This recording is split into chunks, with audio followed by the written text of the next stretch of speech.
Welcome to the podcast, Colts Nation 365. This is episode 13. Zach Boyd as your host as always. Today we'll have a special guest, Daniel Bragg. He's part of the Colts Brew team. He also does a little bit of play-by-play on Friday nights. How you doing today, Daniel? I'm doing great, man. Just still dealing with the news from this past weekend. Yeah, I tell you, I think everybody, I think when we did an emergency podcast, Daniel, and we said, that 24-hour rule. And with this, I kind of rethought that, and I think it's more of a 48-hour rule. With this Andrew Luck thing, it's just crushed everybody. Even if you're not a Colts fan, I think it's hit people hard. So that kind of leads right into my first question. Where were you at? What were your first initial thoughts when you found out Andrew Luck is going to retire from the game of football? I was actually sitting on my couch, and I don't even remember what we were watching. Me and my wife were binge watching something on Netflix, and I was just on my phone, scrolling through Twitter like I normally do, and I got a notification, and then I got another notification, and then I got another notification, and I'm like, where's this all coming from? Because, it was completely blindside, and I got on and saw that it was from Adam Schefter, and it was just one source. So my initial thought was Adam Schefter's wrong, and everyone's running with this because, Andrew was down on the field. And I'm like, there's no way that this story broke in the middle of a game where Andrew Luck is down on the field with his teammates. There's no way that is actually how this is going to go down. So my initial thought was, and all the way up until Andrew said it at the podium, I kept telling everybody at the Brew and our group chat and everything, I'm like, I don't believe this for 1 second. And I'm like, I don't believe it until it comes out of his mouth. And then he went up to the podium and said it. And all of a sudden I was feverishly typing into my phone and everything. And my wife looked at me and she's like, what's going on? I'm like, well, the sports world's kind of blowing up. And she's like, why is that? I'm like, because Andrew Luck just retired. And my wife doesn't really care about sports. But when I said that, even she was like, what? Like, it was just a complete blindside. And I think that's really where all the reaction with the boos at the game came from. I think that's where all the reactions on social media came from. Even mine, I put out one calling him a coward, and I apologized for it later because that's just stupid. Like, it was a fan reaction. It was just none of us saw it coming. And the media, nobody saw it coming, which was even crazy. What made the whole event just off the wall, and people are still trying to cope with it. I got on Madden yesterday and took all his ratings all the way down and started a new franchise. And even doing that, like, it felt wrong. Like, it doesn't feel real yet. Yeah, I tell you what, I guess till week one it won't feel real, but you're exactly right. I guess I have the same sentiments. And I've had the back of Colts Nation over this, over that, the way it was all handled, the boos. It's not a direct reflection of us, but, this has never happened in real time like this happened. Like you said, while he's on the field, this literally happened. Is as real as it can possibly and as raw as it can possibly happen. And that's going to be the fan reaction. They were hurt, and I think we're just normally programmed when we're hurt, we lash out. And I don't think that we all feel that way. I think we're devastated, really. I think the Colts could have handled this differently. Look, they knew he was going to retire. I don't think you have him on the field during the game. You want to get him out there during pregame, to talk to Chuck Pagano and talk to some of his teammates. That's all fine and well, but I think they really put themselves in an awkward position, to have him out there on the field like that. You got any thoughts on that? Yeah, this whole thing, if they knew, which I believe they do, I think I saw where they said they knew as early as Monday, at least, Ballard and Reich and Irsay. And yeah, like you said, if you know he's going to retire, and if your intention was to wait until Sunday to announce it, one, you have to fire the source, whoever it was that told Adam Schefter that he was retiring. But two, like you said, he can't be out there on the field in the middle of the game, just in the event that this does blow up in your face. And the fact that it waited until Saturday, if you knew until Monday, is actually, I guess, a win for the Colts. But just for the timing, have it happen in the middle of a game. And since it got revealed in the middle of a game, as soon as everyone found out in the middle of the game, I knew there was no way they could wait until Sunday to have a press conference. They couldn't skip over that to get out of the preseason game. No one cared about the preseason game. As soon as that news broke, even the announcers at the game, it was no longer about that game. And to that,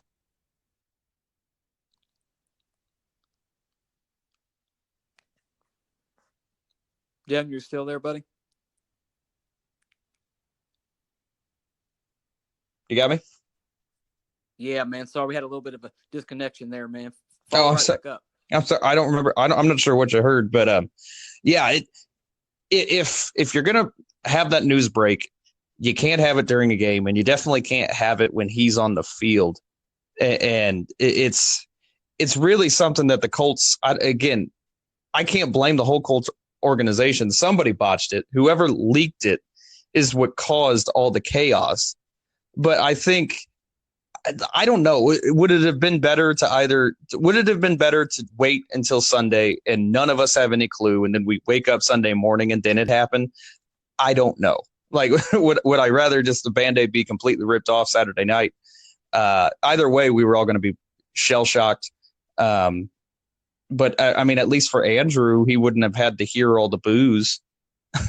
But I mean, the boos were expected. It's like you said, when a fan base is blindsided by this news, not even by a guy, because I don't blame Andrew Luck for doing it, but by this kind of news where the fan base has been 100% behind him since he got here. And you're our captain, even for the fans and the player. Like, they've tried to create this past weekend. It's gotten a little crazy on Twitter where it's become the players versus the fans, and it's never been about that. That's the thing. Indianapolis, it's always the fans aren't just fans. We treat everybody like their family around here. And when something like that happens completely unexpectedly, a lot of those fans in that building felt betrayed. And that's why the boos came. So, yeah, the Colts, I don't know if they could have handled it any better, because they were handling it, and someone that worked with them was close to Andrew something. Whoever leaked it is what threw the complete wrench into this thing and made it look like a dumpster fire. Yeah, I guess the only fault from a PR standpoint, I guess if you're the Colts, like we said earlier, you can't put him on the field. You can't put him in that position. I mean, if there's literally 1/1000% chance of that getting out somehow, some way, I think from just a pure PR standpoint, I mean, and it was just crazy. You know, I was watching the game. I had friends at the game, and they're just texting me, what's going on? What's going on? I mean, you got Jim Irsay and Chris Ballard coming out of the press box. I mean, it was just the most chaotic, and really, Daniel, never has ever happened in a major sporting event. In my lifetime, I've never seen anything like this happen. But, I think we're going to move on. We got to get into another direction. But, after the emotions go away, I'm so thankful for what Andrew's done for us and our organization. I wish he would have maybe gutted it out. I know a lot of people had called him soft or just said he doesn't love the game. It doesn't really matter now. I mean, whatever it came to be, that's kind of over, and we have to kind of get on board with this new era, and hopefully we can get, hopefully we can have still a good season. I think our expectations have been tempered a little bit. And that kind of leads me into my next question. Jacoby Brissett, what are your thoughts on Jacoby as our starting quarterback long term? Long term, I really hope he's not. I don't know, and I could be wrong. Look, and we saw in 2017 he didn't know the playbook and all that stuff, so he could be a much better quarterback now. But the little bit that I was out at camp this past a couple last month.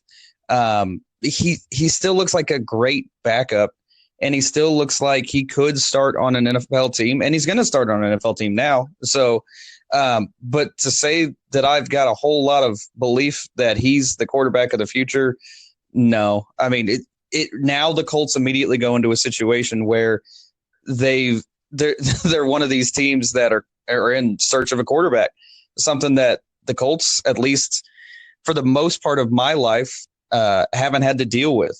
For the most part of a lot of the younger fans on Twitter's lives, they haven't had to deal with. We've been spoiled since 1998. We knew Peyton was it, and then we knew Luck was coming in to replace Peyton. And we can't remember a time when the Colts have had to actually go search for a quarterback. And I hope I'm wrong, and I hope Brissett comes out and he is this quarterback that we didn't even know we really had sitting on the bench. But based on what we've seen, I think he's a game manager. I think that's his ceiling's probably top half. I imagine he could be possibly close to like a Dak Prescott or something as his ceiling, where he could be this game manager. He could win you games, but I don't think Jacoby's really going to cost him games because he's pretty careful with the ball. So, and that's what you need, because this team is much improved over 2017 without a doubt. And if for some reason he's not what they need, I know Chris Ballard's going to do everything in his power to get a guy in here that they do need. And I think a little bit of it is we might see a situation halfway through the year, and I'm not hoping that Brissett fails or anything like that, but it'll be interesting once the cuts come, because I think that Chad Kelly has played well enough to be his backup, and I think Chad Kelly has played well enough, at least in the preseason, to get a effort. If the Colts come out and it's not going well halfway through the year, I know they don't really want to lose all faith in Jacoby Brissett, but if you've got a guy like Chad Kelly sitting on the bench behind him, you might have to try it and just hope. But I mean, that's assuming Chad Kelly can stay out of trouble for half the season. But long term, Brissett, I think this year's a big year for him. It's either I'm going to be a backup for the bulk of my career, and I'm going to not be an Indy more than likely, or he comes out, plays great, Colts win. I think if they get north of 8 games, if they finish 500, it's more than a fantastic season for Jacoby Brissett, and the Colts might put him into a contract that keeps him here long term. I mean, it's going to be interesting going forward. There's a lot of quarterbacks coming out in college next year, and then Trevor Lawrence possibly the next year. So the Colts do have a shot at getting a quarterback for the future, and I think if Ballard really believes in one of those guys, that's probably the direction he's going to go. Yeah, I mean, kind of some quick thoughts, and I was kind of jotting down some notes while you were talking because you had some really good points. Jacoby Brissett, when I look at him, some pros and cons. Obviously, Jacoby is well liked. That's definitely a pro for him. There's no question that Jacoby Brissett has an NFL arm. I mean, that guy can throw the ball as far as anybody else in the NFL. Where I have a problem with him is in the past, and it'll be interesting to see how it goes during the season. His pocket awareness is really key. Sometimes he holds onto the ball a little bit too long, and also he has a little bit of an issue diagnosing plays. He takes the snap, he takes the first read. That first read is cut off, and then now he's got to go through his progressions. And I think he has struggled with that in the past. But hopefully, moving forward, and like you said, something about being a game manager, I think that's very accurate, Daniel. I mean, I think if Jacoby Brissett's throwing 30 times a game, I think the Colts are in that game and they're going to win some of those games. If Jacoby Brissett's throwing 50 times in a game, we're in a lot of trouble, probably. I mean, I don't think you don't have an Andrew Luck situation where you can say, all right, man, just put it on your back and just go out there and just throw the football around, whatever it takes to win a game.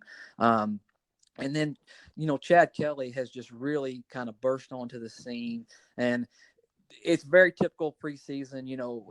Colts fans around the National Football League, we always have that reaction to that, preseason superstar. We haven't really seen him with the ones. We haven't seen him actually in an actual game. But man, I'm telling you, I mean, there's some encouraging things coming from Chad Kelly, and it'll be very interesting to see. And I just circled a game on the schedule. Get that game 3, that first home game against the Falcons. If Jacoby Brissett comes out in that game, and let's just say, heaven forbid, they're 0-2 going into that home game. If he loses that game at week 4 going into the Raiders, man, there's going to be a lot of heat on him and a lot of heat on Frank Reich, Chris Ballard, everybody. And the Colts are probably going to be calling for old Swag Kelly to get a shot, to go out there and kind of see what he's got. But like you said, I hope I'm wrong. I hope he comes out and has a great, fantastic season. But I'm not for sure he is the answer long term. But that falls on Chris Ballard. Now, I guess the question I would ask is, what's the new identity and direction of the Colts? Are we going to be a game managing team? We're going to run the football, play good defense, force turnovers, or is just Frank Reich going to have that aggressive, wide open style? What do you think about that, Daniel? Coming out the gate, I think they're absolutely going to have that aggressive, wide open style. Brissett benefits and the whole offense benefits from the fact that Andrew Luck really didn't do much at camp. So Brissett has been running with the ones the entire season, which is something that normally doesn't happen when your star quarterback retires. So did it put the Colts in a situation when Andrew Luck decided to retire? Of course. But if you were going to be in a situation, this is about as good as you would want it to be, where the guy hasn't been practicing. So it's not as a blind shot as it could be, because Brissett's been running the plays and he's been taking everything with the ones. So I think as far as preparation, Brissett is about as prepared as he'll ever be to be the number one quarterback for this team. But it really all depends on how like you said, the first 2 games go. If they come out in LA, and I never thought, even with Andrew Luck, that they really were going to win that game anyways. It all depends. Like if Keenan Allen and Melvin Gordon aren't there, they very well could win, and Derwin James isn't going to be there. They very well still could win in the Chargers. But I think that's a tough game to start your season with. And then at the Titans, if there's any indication that for some reason Brissett is a game manager, he's not going to be able to make these throws that we really want him to make, then you'll probably see more Marlon Mack than we would have under Andrew Luck, even in the first game.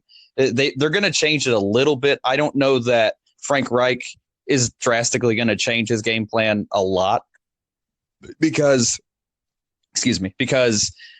that's just not who he is. He didn't change his game plan drastically. And the big thing that some people have pointed out that bodes well for the Colts is Frank Reich is used to this. He's done it before. He won a Super Bowl with a backup quarterback. So, is Nick Foles a backup quarterback in the league? Not really, but you know what I'm saying. He's had adversity. He knows how to make a backup quarterback play his scheme, whether they've got experience in it or not. And again, I think he's going to come out guns a-blazing, not change the game plan really at all, and just play it by ear. If Brissett can handle it, if Brissett can handle throwing the ball 30, 35 times a game, and it's not drastically blowing up in the Colts' faces, if they're having some success, I think they're going to stick to, business as usual. And again, I'm hoping that's exactly what's going to happen. But I don't know. Personally, I don't know that I believe in Brissett that much, and it's my own shortcoming. The organization believes in him, which is a good indication, because I trust Chris Ballard in just about everything he does. But I think a little bit of it is going to be, there is going to be more pressure on the defense. There's going to be a lot more pressure on the defense, because Brissett needs Brissett needs the ball as much as he can. And, that's easy to say. Most teams just need the ball as much as they can, but you're not going to want to get down, 2 touchdowns, 17 points, 3 touchdowns, and expect Jacoby Brissett to lead you back like Andrew Luck did for so many years. Yeah, I mean, it's just a different situation. Daniels, even since we've been on here on this podcast, as we speak, I've had a lot of people on Twitter kind of going back and forth on, do you go ahead and, extend Jacoby Brissett, try to get him on a relatively good contract or not? I'm on the side of no, let this thing play out, see where you're at with everything. You're going to have to see what you got with Jacoby first. Would you go ahead and pay him a little bit of money and maybe get him on a short 2-year deal, pay him as a low end starting quarterback, or do you like the fact that let's just play out, let's see how Jacoby is in that actual starting role? What's your side on that? I'm absolutely on the side of wait and see, and I don't think Jacoby's expecting to get paid. I think that's just fun banter for fans. Jacoby knows the last time he was the starter, they went 4-12. He knows that. The guy can't be sitting there expecting to get paid, knowing that the only time that we've seen him as a starter was a very bad experience. So you play it out. I mean, if by week 8 they're 5-3 or something, yeah, extend him, because it's going to look like at that point that, this guy could be the guy, and you give him, like you said, like a 2-year deal or something. If they come out and they're guns a-blazing and they're just really, wow, this guy looks much better than any of us gave him credit for, he might get a longer deal. But I don't see them signing him before the season starts, at least, to a long-term deal. They could throw him, $1 million or $2 million, but I don't think it's going to be an extra year. So I don't even know how they would handle that if they wanted to give him a little boost for being the starter now. But yeah, it's a lot of, I think they got to wait and see on his deal, and wait and see if he's really even good. Because if you throw the money at him right now, and then like we said in week 8 or week 4, even, it's blowing up in his face, and all of a sudden Swag Kelly goes in, you just paid a guy and he's not even going to be your guy. So yeah, I'm absolutely on the wait and see and hope for the best. Hey, Daniel, just curious your thoughts on this. Who's the face of this franchise? Is it Darius Leonard now? I mean, normally in most situations, your quarterback is he's your advocate. In this instance, we're in a really weird situation. You mentioned since '98, Peyton Manning's been there. We've always had that stable, that iconic type of quarterback. As we transition into it, who's the face of this franchise, man? That's a difficult question, because it goes along the lines of, I was telling my wife yesterday, now I don't have a favorite Colt. I've always had a favorite Colt player, and now the face of the franchise and everything, it's similar to the same scenario. You've got Ty, but I don't think Ty wants to be the face of the franchise. You got Darius Leonard, but he's only in his second season. I mean, this team really, as far as face of the franchise, I don't know that there is one. I mean, Vinny is too old and he's a kicker, so he can't really act as the face of the franchise like you would want a face of the franchise to be. I think this is now a collective of guys that are going to play for each other. I think it's the absolute epitome of a team, and I think we're going to hopefully they band together and like Ty said yesterday, dedicate this season to Andrew Luck, and that's the best case scenario for him, because I don't know that any of them are shining above each other as far as who's going to be the guy or the face of this franchise. They're going to go forward with the mantra of, we are a team. There is not one guy bigger than the other, and it works in some cases. So I really hope if they do that for the Colts, and instead of just trying to figure out who the face of the franchise is, that's something that fans and the media worry about. I want this team to just band together and be a team. And yeah, if there is one guy, I think it is Darius Leonard, because he's arguably the best defensive player. Well, not arguably, he's the best defensive player according to stats and everything last year.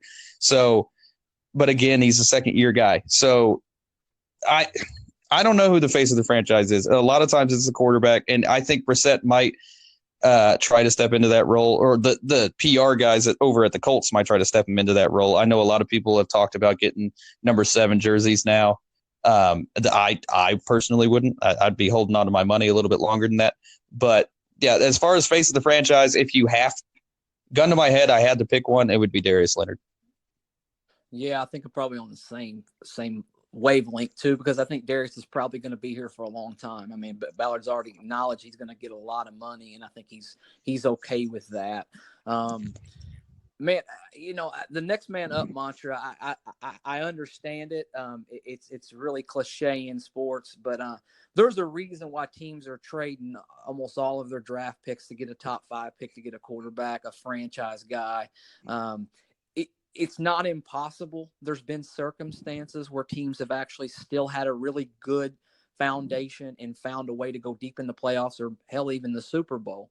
But that being said, it makes it very, very hard. And the margin for error when you have a quarterback who's not an elite quarterback really, really limits you. Like you said earlier, you get down 2 or 3 touchdowns, the Colts are going to lose those games this year. I mean, they may come back once in a blue moon, but they're probably going to lose those football games this year. You just don't have that type of quarterback who can literally just go straight down the field. And I mean, Andrew, one thing that really sticks out to me, I mean, how quickly he could come back in some of those games. It was just really crazy, that how fast he was able to respond to adversity. So, man, if I'd have told you 3 months ago that Chad Kelly has a chance to start for the Indianapolis Colts, would you have thought I'm just literally crazy, man?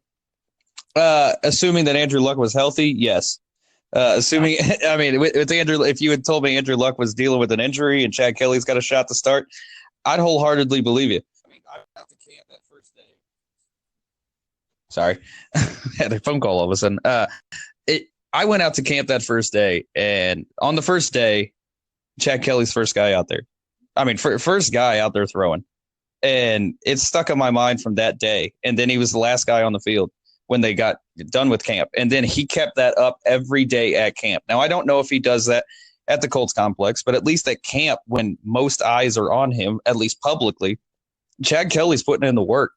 I mean, he didn't get cut from Denver because of his talent. So and I said that on Twitter at the beginning of camp, and I said I think he's got a shot to be better than Brissett. And somebody said something about Denver. I'm like, he didn't get cut at Denver because of his talent level. He got cut at Denver because he can't stay out of trouble.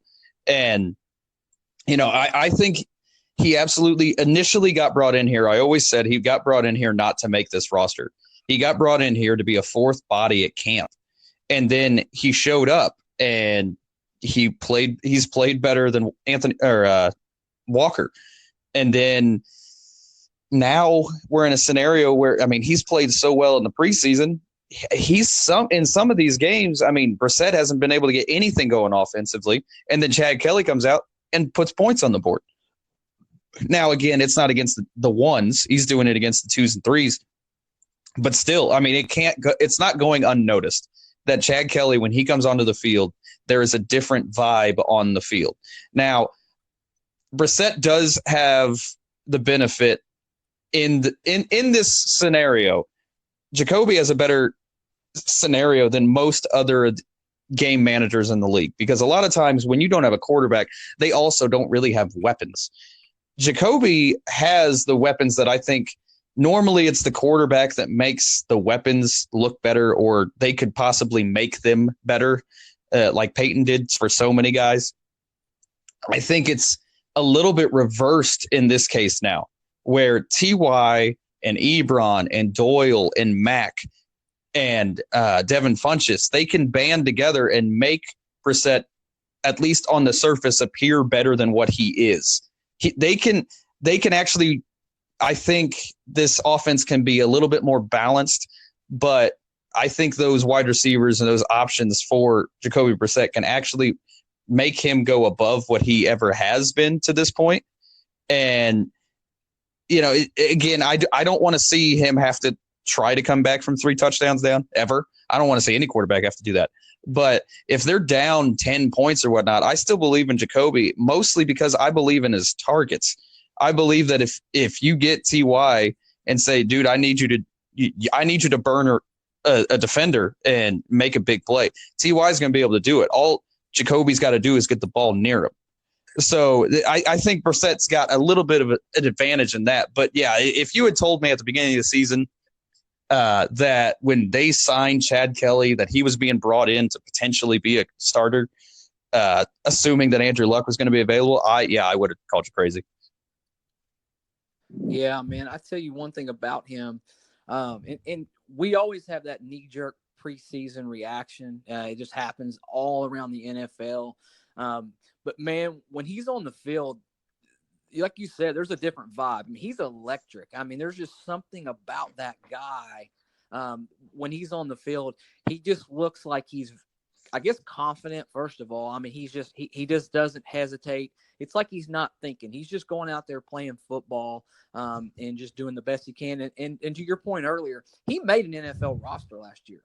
Look, I mean, he got cut because of circumstances. He didn't get cut because of talent. He was on an NFL roster. He wouldn't be in Indianapolis this year had he had not done what he did last year. I mean, he was in position with the way things were going. He might have got a chance to even start at the end of the season for the Broncos last year, you know. And then this is a whole different scenario. So, I'm with you, man. I think the wait and see approach on Jacoby, and I hope we're both wrong on Jacoby. I hope Jacoby comes out and just balls out and has just this incredible year, and you know, Colts Nation can just be on cloud nine. But I got to see more as far as that goes. But last question I'll ask you, man, I'll let you go. Can the Colts be a playoff team this year? Is that even possible, or is that kind of over? I got them 7-9, 8-8 personally on the record saying that. But what do you think? It all depends. I mean, it's completely circumstantial. Did I think that can they get a wild card? Maybe. I mean, if they go 8-8, 9-7. If they're lucky enough to get 9-7, I think, yeah, they could probably make the playoffs. Division's out of the question, I think. And that's the shame of it, because I think we were going to run the division this year. I think if all goes well, yes, they're a playoff team, but everything's got to line up. Brissett's got to outshine what any of us think he actually could do. I think a realistic goal is 7-9 as their ceiling. I think there's a potential for 8-8. There's a potential for even 9-7, but again, they're going to have to. I think with Jacoby at the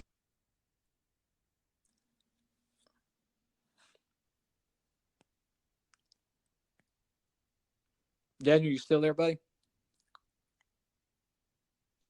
Yeah, I'm still here. Every time I fall asleep, I'm sorry. That's okay. I think they get midway through this, or they get through the first 5 games, get to their bye week. If they're 1-4, no, they're not making the playoffs. I mean, they're going to get tested early. They got the Chargers and the Chiefs before the bye. They got a good Falcons team, and they got a Raiders team that no one really knows what to expect. They're probably going to. I mean, they're going to be better, assuming everybody can gel better than they have so far. But I mean, you get the Titans, good. I mean, they should be the if they lose to the Titans, no, they are absolutely not making the playoffs. And that's just the easiest call I've got. They've got week 2. They got week 2 to show everybody. If they can't beat the Titans, it's more the same that we saw in 2017. I really truly believe that, because you've got to be able to get these games in your division, especially against the Titans. You're forgiven, I think, this year if you get swept by the Texans. I think you're forgiven even if you get swept by the Jags. But if you get swept by the Titans, that's a no-go. You've got to be able to beat the Titans. And I think even with Jacoby, I think they can go through the first 5 games, the Chargers, Titans, Falcons, Raiders, and Chiefs. I think they can go. There's a realistic chance to go 3-2 in that. And that's where I had them. Even with luck, was 3-2 through that stretch. So if they get to the bye week at 3-2, absolutely, the playoffs are still a thing. They get through there at 2-3, I think it's still a thing, but I don't know that's likely. they get through that at 1-4, it's definitely not going to happen. I love this team, and I really hope that Brissett, again, like we've said a billion times so far, it proves us all wrong. But yeah, the outlook on this season has drastically changed in the last 48 hours. Yeah, definitely. I will tell you one thing too, man. Just kind of some notes I'd written down earlier. The Titans are going to be up for us this year. There's been a lot of trash talking about how much we've dominated them, with especially in the Andrew Luck era. Actually, I don't think that Andrew ever lost to the Titans, and He I did guess you not. can say that finality now. He's retired from the NFL. I guess you can officially say he never lost to the Titans. Yep. And I tell you what, man, week 4 is going to be interesting. If this thing starts off slow and we, let's just say, heaven forbid, we end up going 0-3 week 4 against the Raiders, man, if you lose that game, if you decide to not make a quarterback change and you're going to stay pat with Jacoby Brissett, if you lose that game, your season is probably over, because you're going to play the Chiefs next week. You're going to go 0-5, and then there's never been a team start off 0-5 to make the playoffs, and nor would we be one of those teams to do that. So it'll be interesting to see how it kind of works out. But hey, I just want to take a quick second, Dan. Thank you for hopping on this podcast. You've always supported me, and you've always been super, super great with me. And I love what you're doing over there, man. And keep up the good work, and we'll talk to you soon. Yeah, I appreciate you having me on, man. And you want me to come back on, just let me know anytime, man. Absolutely, brother. We'll have you again. All right. Thank you.